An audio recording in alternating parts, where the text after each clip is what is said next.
جی بلندر صلوات۔ اب ایسا گزارش ہے کہ برائے مہربانی آگے تشریف لے آئیں، کہ بعد میں پھر آپ کو زحمت دینی ہوتی ہے، اس سے بہتر پہلے آپ تشریف لے آئیں، کسی میں ڈسٹربینس بھی نہیں ہوگا۔ بل محمد آل محمد صلوات۔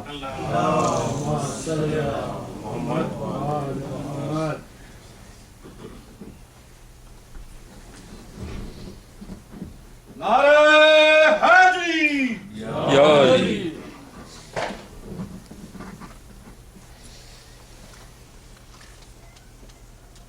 أعوذ بالله السميع العليم من الشيطان اللعين الرجيم بسم الله الرحمن الرحيم الحمد لله العلي عن شبه المخلوقين الغالب لمحال الواصفين الظاهر بعجائب تدبيره للناظرين الباطن بجلال عزته عن فكر المتوهمين العالم بلا اكتساب ولا ازدياد ولا علم مستفاد المقدر لجميع الأمور بلا ربية ولا ضمير الذي لا تغشاه الظلم ولا يستضيء بالأنوار لا يرهقه ليل ولا يجري عليه النهار ليس إدراكه بالأبصار ولا علمه بالأخبار والصلاة والسلام على نبيه الأمي أرسله بالضياء وقدمه في الاصطفاء فرتق به المفاتح وصاور به المغالب زلل به الصعوبا وسهل به الهدونا حتى سرع الضلال عن يمين وشمال نور الأول مخلوق الأفضل أبي القاسم محمد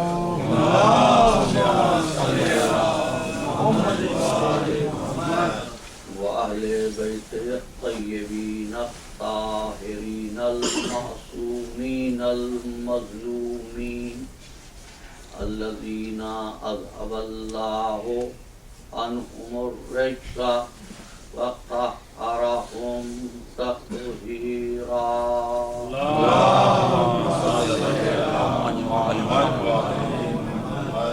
أما بعد فقد قال الله تبارك وتعالى في محكم كتابه المبين وهو أصدق الصادقين بسم الله الرحمن الرحيم الله الذي خلق السماوات والأرض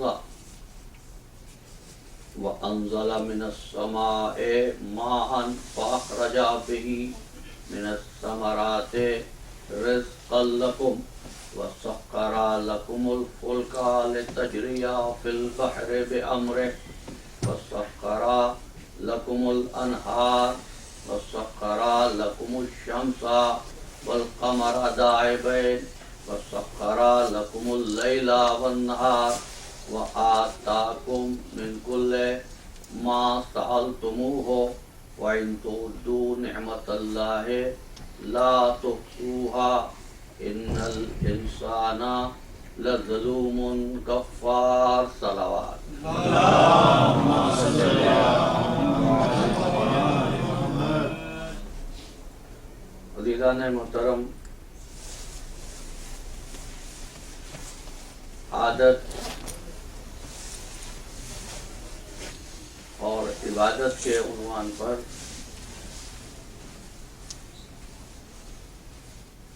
ہم 7ویں صحبت سے مخاطب ہونے کا شرف حاصل کر رہے ہیں۔ نامساعد کیفیت اور ناسازگار موسم آج کی گفتگو کے تاخیر سے ہونے کا سبب بنا۔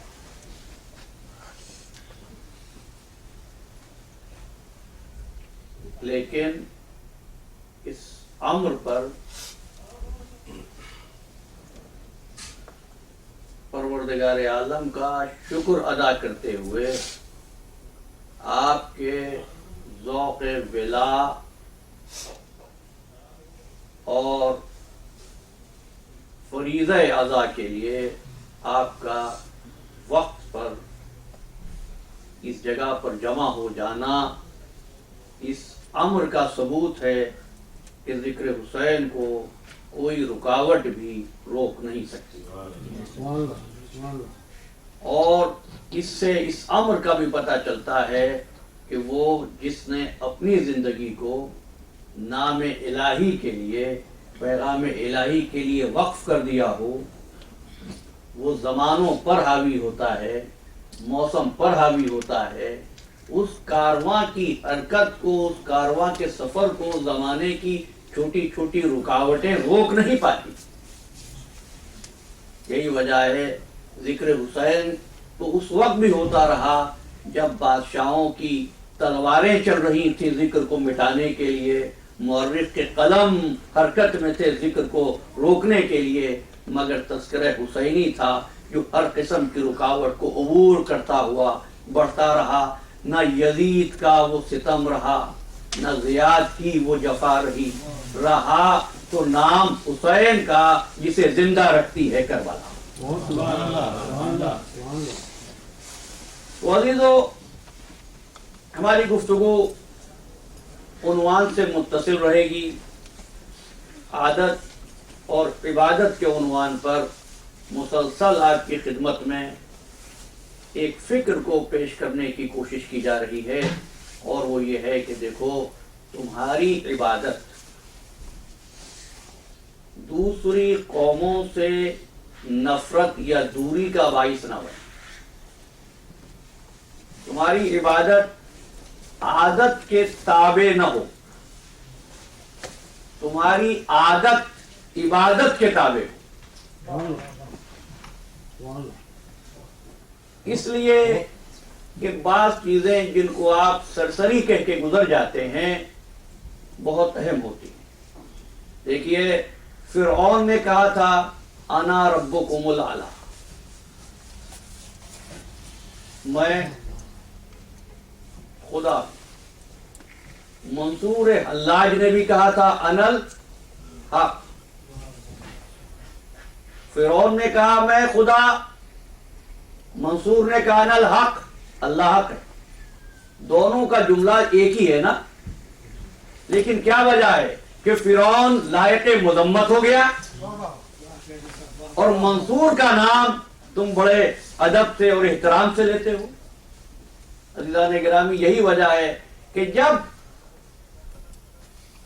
خوارج نے نہروان میں یہ نعرہ لگایا الحکم للہ، تو میرے مولا فرمانے لگے نعرہ حق ہے، نیت بری ہے۔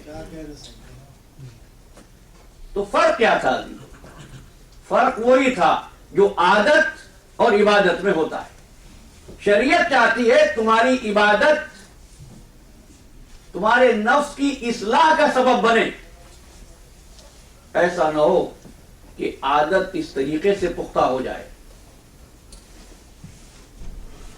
کہ پھر عمل کا کوئی اثر ہی باقی نہ رہے، ایک ریزسٹنس ڈیولپ ہو جائے۔ اس لیے ایک بات کہا کرتا ہوں، عام طور پر لوگ یہ سمجھتے ہیں کہ practice makes some thing perfect,